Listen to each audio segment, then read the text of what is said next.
This is a story from my sister Natty. Y'all will see her down in the comments. Now, this story, I haven't read it yet, so I'm going to be experiencing this with y'all. So, whatever reaction you get from me will be my natural reaction. Now, she started off saying, "These are things that actually happen in my life. And you can keep the names in. My family is okay with that. Let me know if you want the other two stories I have for you." So wow, she got people names in this thing. So this must, you can tell this gonna be good, man. So it starts. I grew up in Baltimore City and for the most part had a childhood of play. Now my father was a military man who had custody of me and would take me to my mama's house whenever he was stationed somewhere where he didn't get immediate military housing. Now I was about 3 when the first incident happened. Before I tell you what happened, let me first tell you the layout of the house so that you'll know the details as you follow the story. Now, my grandmother, my mother, my 5 aunts, and my great aunt Mickey all lived in the same house. They grew up. That's a hood family right there, boy. And it was an old plantation type house in Baltimore, Maryland. The medium-sized backyard was fenced in from front to back, and there was a wraparound porch that led to the backyard that had an even larger backyard. Now, at the front of the porch was the front door that led into the house. And inside the step were the stairs that led upstairs to the bedroom. To the right was a large living space, and past the living room was a door that led to the right that led to the basement, and that was part of the dining room area. Now, there was no wall separating the living, dining, and kitchen, so it was wide open space. Now, past the dining room was the kitchen. Yeah, that sounds like a weird design, man. Because when I'm hearing this house, I'm thinking just like that generic horror movie house. Because it seemed like all the horror movies had the same house, man. So I'm kind of thinking that house from the Conjuring, you know. But it seemed like it's a little more open, though. Now, the door to the right. Okay, where am I? Okay, in the kitchen was 2 doors. One that led to the wraparound porch, and there was another door to the right, both inside and outside of the house. Now, the door to the right led to the back stairs, and the outside door in those stairs went to the backyard. So if you open the kitchen door that led upstairs, you will see 3 stairs, a large square stair, 3 more stairs ahead that led outside, but if you turn right, it would lead directly upstairs. Now, upstairs, when you reach the top, directly across from that door was my mama room. Now, to the left was my Aunt Todd and Noreen's room, and to the left of their room was the bathroom, and directly left to the back stairs door was the attic door where my Aunt Squeaky and Chiffin slept. Now, to the right of the backstairs door was my favorite great Aunt Mickey's room, my grandmother's younger sister, and across from here was my Aunt Bert's room. Now, if you continue up the hallway, it led to the front stairs, and a small walkway to the right of those stairs banister led to my grandmother's room at the front of the house. Now, you know, back in the old day, the master bedroom was always at the front of the house, man, so you can watch. So you can watch. They don't be making that junk like that these days, but back in them days, that's how they used to do it, man. Now, I'm gonna tell y'all one thing I see already. This house had to be the loudest house of all time, man. She said they had a big wide open kitchen type area. And you talking about, she done named about all these aunties. And if they anything like the women in my family, when my mama get with her cousins and stuff, they talk so loud. It is unbelievable how loud they get, man. Me and my brother now, we was standing around last time and we was just looking and we was just in pure shock, man. Because you could literally hear them down the block, man. If you was outside, you could hear them down the block.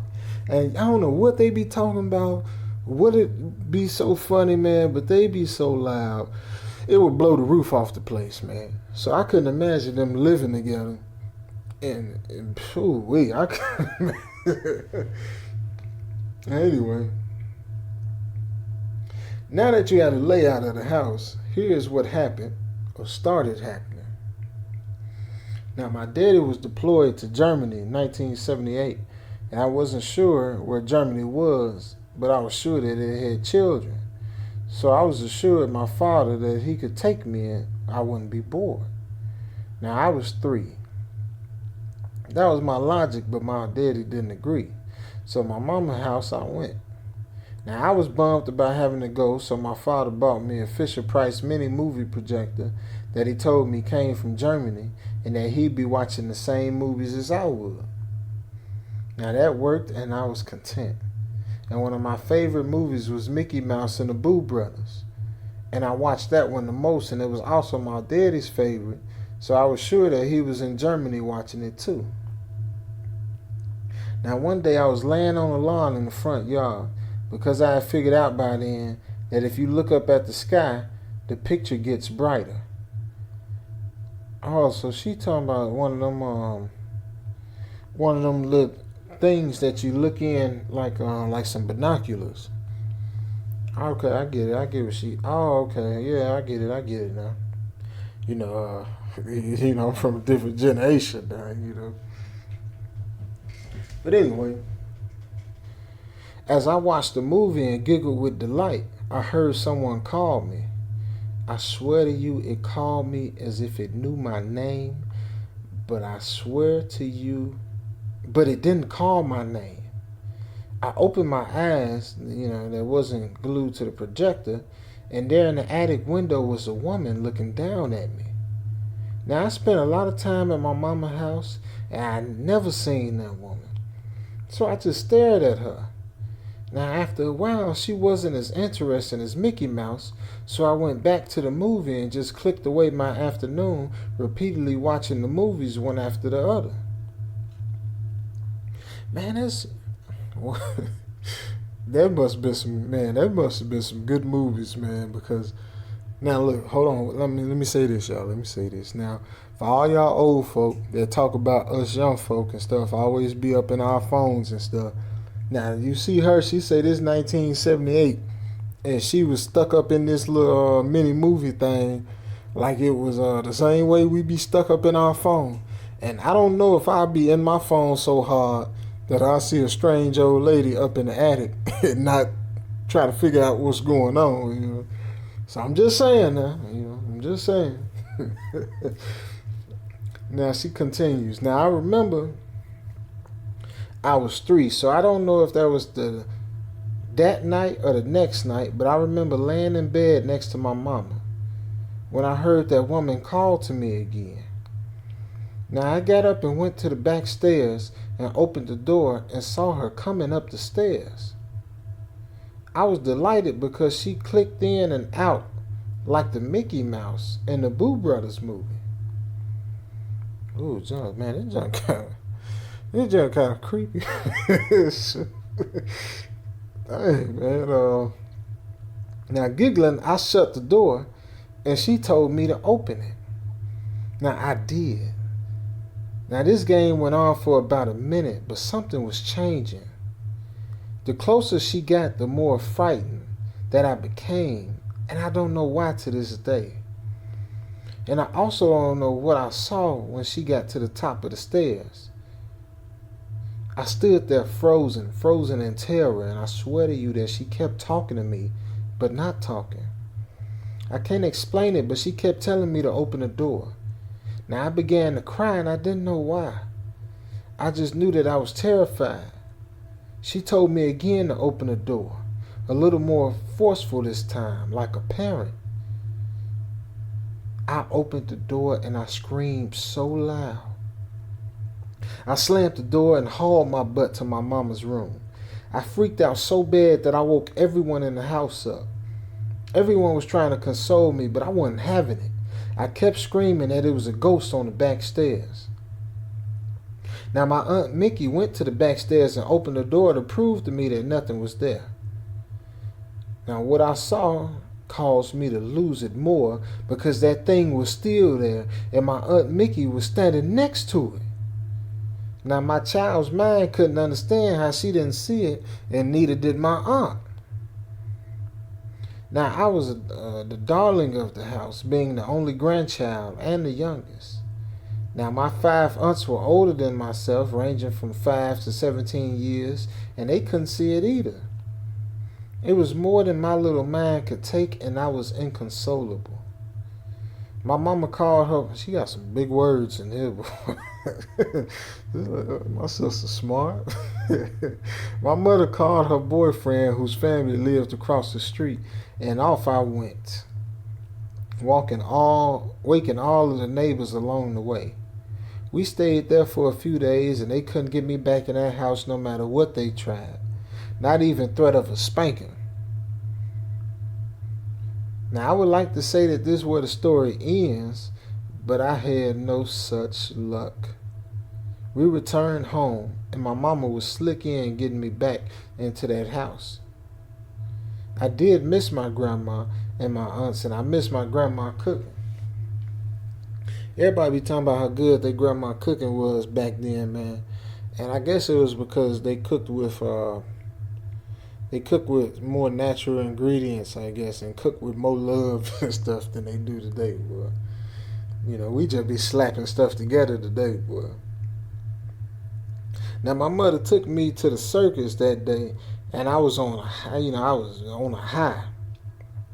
And we got into the neighborhood, and we went past her boyfriend's family house and straight to my grandma's. Now, at first I didn't want to go in, but I wanted to see my family. And my grandma was cooking, and as I always did, I took off my coat and ran to her, giving her a hug. And then standing on her foot as she cooked, ensuring that I was the official taste tester. My older aunts and my great aunt was mixing cake batter and pumpkin and sweet potatoes for the pie. My mother washed her hands and started immediately on the pie crust. It wasn't a tree up, so I knew that it was Thanksgiving. Okay. Yeah, you know you make your sweet potato pies Thanksgiving. Anybody don't like sweet potato pies, let me know in the comments so I can try to figure out what's wrong with you. But I ain't gonna lie though, man, I'm kind of getting tired of sweet potato pies, man. Bro, we've been eating sweet potato pies for, man, this finna be 30 years for me, man. Shoot.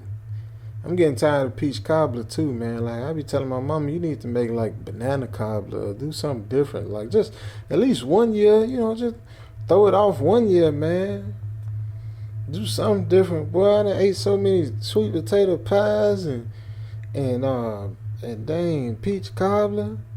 Bro, I can't take it. I ain't going this year, man. It's 2020, man. We gotta do something different, man. So anyway, they put the tree up, and we put the tree up as a family after dinner Thanksgiving night. Now, at this point, my parents got along after the divorce of 2 years prior, and although my father won custody of me, he made sure that my mother and her family was always a part of my life. Excuse me. Now, as I stated before, I didn't want to go into this house, and although I was happy to see my family, I was still looking around for that thing to show up. Now, my grandmother diverted my attention with a pinch of collard greens and ham fresh up out the pot. Then told me to go lick the cake spoon, something that I was more than happy to do. Now, by the end of dinner, I had calmed down and forgotten all about that ghost. Now, with the smell of cakes and pies cooking and knowing that Thanksgiving was the next day and the excitement of it, I'm thinking, ghosts, who shot?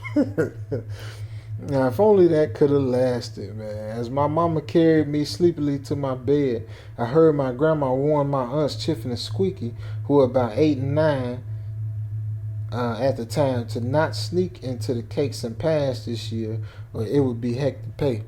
Now, that's the bad thing about the old school grandmas. You couldn't just eat, to your feel, or you just couldn't eat to your will. Now, like, shoot. Like Thanksgiving, man, I don't even think I ate the food last year. I just went like straight to the dessert foods. But you couldn't do that junk back in the day, boy. They be to knock your head off, man. Now, Chiffin and Squeaky wasn't much for listening, and that night with the smell of ham and turkey bacon in the oven reminded me of the next day's feast. Must have called Chiffin and Squeaky too, and off they creeped. Now, Squeaky, being youngest of the six sisters, was easily influenced into all kind of shenanigans, and food being the motivating factor ensured that Chiffin had a midnight raiding party for years to come. All was quiet until we heard a blood-curdling scream. You didn't have to tell me why it was. By this point, that thing had been calling to me for a while. I just snuggled closer to my mama and cried silently. So hearing them, I figured that they finally saw her. Now my mama grabbed me and headed for the back stairs. And at this point, my two aunts were screaming like they didn't seem like they were just in the process of losing their own souls. Now my Aunt Mickey was the first to the door, and the rest of us was up in hot pursuit. Now Aunt Mickey flung the door open, and I don't know if you ever watched the Tom and Jerry cartoons where they where they were scared, silent, and pulling each other back, trying to be the first to. Oh yeah, when they be trying to pull each other to be the first one to get out the door. Yep, that was my two aunts, and they were screaming and pointing behind them, screaming. You don't see it, Mama. You don't see it. My grandmother stood there in shocked horror, looking into the faces of her terrified daughters, and acknowledged that her granddaughter, who at this point is buried in her stomach crying tears of fear, is seeing something. Now all she could do as she picked me up was shake her head side to side and just stutter, I don't, baby. Now, my young 8 and 9-year-old aunts, after reaching the top of the steps, shoved everyone, stopping that door from closing with the force of a grown man. Reaching the top of the steps, shoved everyone, stopping that door from closing with the force of a grown man. Okay, so they got everybody out the way, slammed the door, and headed toward Grandma's room, with us not far behind. Now, the next day, my grandmother called the landlord, who came right over. The house had been in his family for generations and was his childhood home, and he had never experienced nothing like that. He offered to stay a couple of nights to see what was happening and to protect us. Now, I really think he had a crush on my grandma, and my grandma was a knockout, boy. Don't get me wrong, at 79, she still is. Her father was of African descent, and her mother Blackfoot native, and a body better than Pam Grier. Boy, I'm young, but I know about Pam Grier. Now, many women in the neighborhood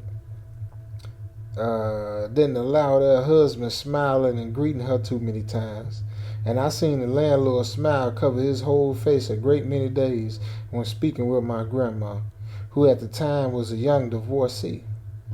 Now, I couldn't tell you how long he stayed, but we were sad to see him go, boy. Now, for as long as he was there, that thing didn't make his presence known. Now, later that night, my mama, her boyfriend, and myself, we went to go see the movie musical The Wiz, which both gave me and sealed my love for musicians and plays. Now, for y'all that don't know, The Wiz is the black version of The Wizard of Oz. It had Michael Jackson in it, and the lady that played Dorothy. Who played Dorothy? It ain't. Dang. It's one of them black singer ladies, man. R&B singers. Like you'll know it when you hear a name. I just can't think of what her name is. So it was just basically a hood Wizard of Oz. And let's see where we at. So she said this is what gave her love for musicals and plays. Okay, I can understand that. I remember we watched that in grammar school. We watched it up in music class. Yeah, so I still remember that. Now, entering my grandmama's kitchen was a repeat of Thanksgiving, with my grandmama at the stove cooking and my aunts mixing the cakes and pies. I ran to my grandma and received a mouthful of perfection.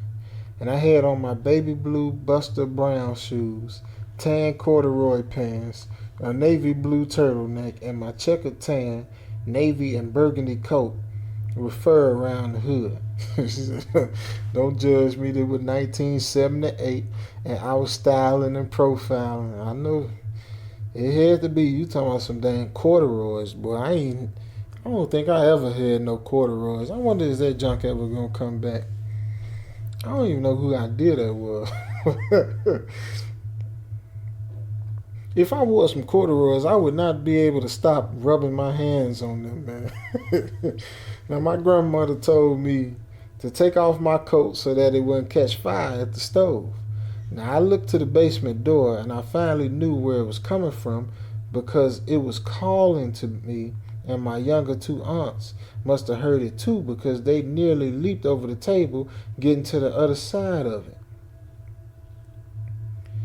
Man, like this calling is so creepy because you saying it's calling to you, but it's not calling your name. That's some creepy stuff, man. Just trying to wrap your mind around that, it mess with you.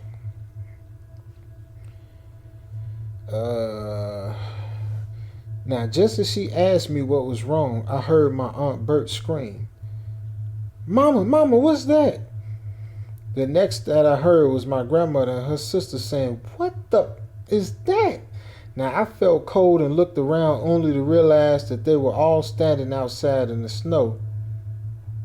Only to realize that we were all standing outside in the snow, and that thing was clicking in and out up the back stairs as if it didn't realize that we had all beat a hasty retreat out of the back door, leaving it wide open in the process. The men in the neighborhood, hearing all the commotion, came running over. Being a house full of women and young girls, the men in the community made sure that we were safe and protected. And with our families being close, we all went to my mother's boyfriend family house. Now, my mama's boyfriend, his cousins, and best friend all went to the house, retrieved the presents and the food, secured the house, and that is where we stayed. Not long after the new year, my father received military housing and came to get me. Does the story end here? Unfortunately, no.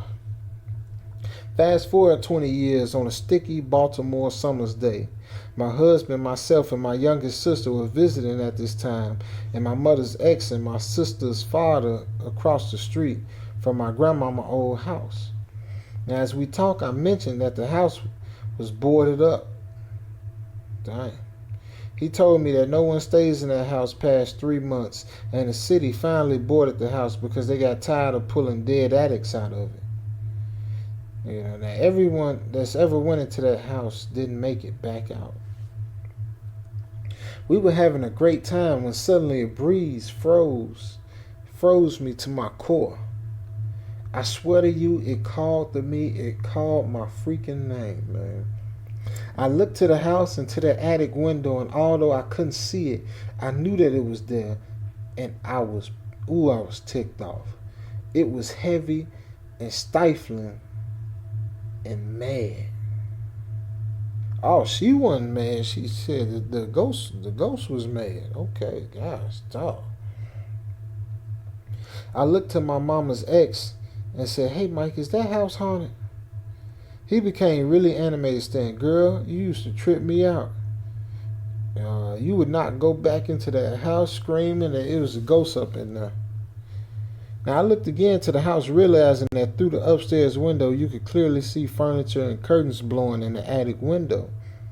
Now, my mama ex told me that the last occupants of that house was in the wind in the middle of the night and ain't came back. The house can have that furniture. You ain't lying, boy. Well, hold on now. It depends now. If you got that furniture from Renaissance or Rooms to Go, especially, boy, you got that furniture from one of these furniture stores and you doing that 90-day same as cash junk, boy, you better go in there and get that furniture. Boy, boys ain't playing, man. You better go get that furniture. Shoot, cause that repo man, well, shoot, just let the repo man know. He'll go in there and get it. Them boys don't play about that furniture, boy. I shrugged it off and went back into the conversation when it called to me again. Now, I ignored it and continued my conversation. Now, a few moments later, my husband grabbed me, turning my face to him. Now, with the look of confused horror on his face, my sister and her father not far behind. Okay, I felt confused and groggy, and I looked at him and mumbled, "Well, what are you doing?" He looked at me and pointed to the house that I was standing in front of and asked, "What are you doing?" "Well, you know what? Where are you going?" I looked at the house terrified and asked, "How did I get there?" Now, this is what they told me. I was sitting on the porch talking after I asked, "Was the house haunted?" And suddenly I shuddered.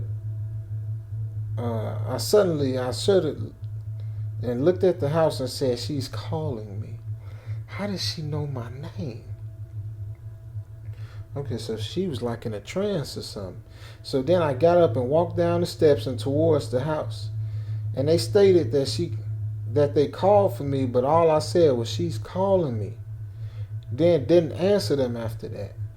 Now my husband was the first to reach me in the middle of the street, and he said I snatched away and pushed him back with such force that he almost fell to the ground. And all I said was that she called to me.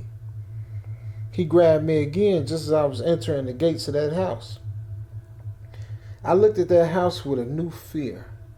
And in my mind, I was still on the porch talking to them and laughing. But something in that house was strong enough to pull me to it without my knowledge, and I was powerless to stop it. Now, I can't tell you what was in that house. And what I can tell you is that it was angry at me. And I believe to this day that if I had entered that house that day, that I wouldn't be here to write this. And whatever was in that house meant to do me harm. Now I don't know if it wanted to harm me as a child, but right then and there I was 100% sure that it wanted to harm me. So I beat tracks. Getting away from there, and I never looked it back. That was in the mid-90s. I told my children this story many times, and I've been living in Florida for 13 years. Now last year while visiting home, I was close to the neighborhood and decided to show the children the house of my horror. I figured that they were safe to do a drive-by viewing. Now what I saw, Now what I saw had me both relieved to see that they had knocked that house down completely, but horrified that they built an apartment building on the land beside it and on where my old home once stood. It was my daughter that pointed out that the apartment that stood on the land of my old house looked abandoned and run down as the rest of the apartments off of the land looked new and clean. Oh man, so the dang ghost and broke up out the house and let him tear it down, waited, and then jumped up in the apartment. Yeah. That was more than I needed to see. I burned fast gas getting out the neighborhood, and I don't plan to visit it again. I'm so good on that. Wow. Gosh, dog, man. Now look, I'm glad I didn't record this at nighttime by myself because I would have had to stop, and I'd have had to stop, man. This story right here's some scary stuff, man. Gosh, dog, boy. Look, sister, please send part 2 and part 3 and whatever else you got. Even if send it, please, because this is some scary stuff, bro. Man, that'd make a good movie, man. All them women living in that house, because it's really like The Conjuring. Because I think the daddy was out of town and he had all them girls and stuff. Man, there's some scary junk right here, boy. Thank you, man. Thank you for sharing this, for real, man. For real, man. And wow, I'm just kind of I don't know, I'm just kind of jacked up right now because I'm just like, I love you, sister, but I'm like, oh, I'm glad that wasn't me, boy. I'm like, shoot, I'm glad that wasn't me, man. But anyway, I love y'all, man. Thank you, sister, so much.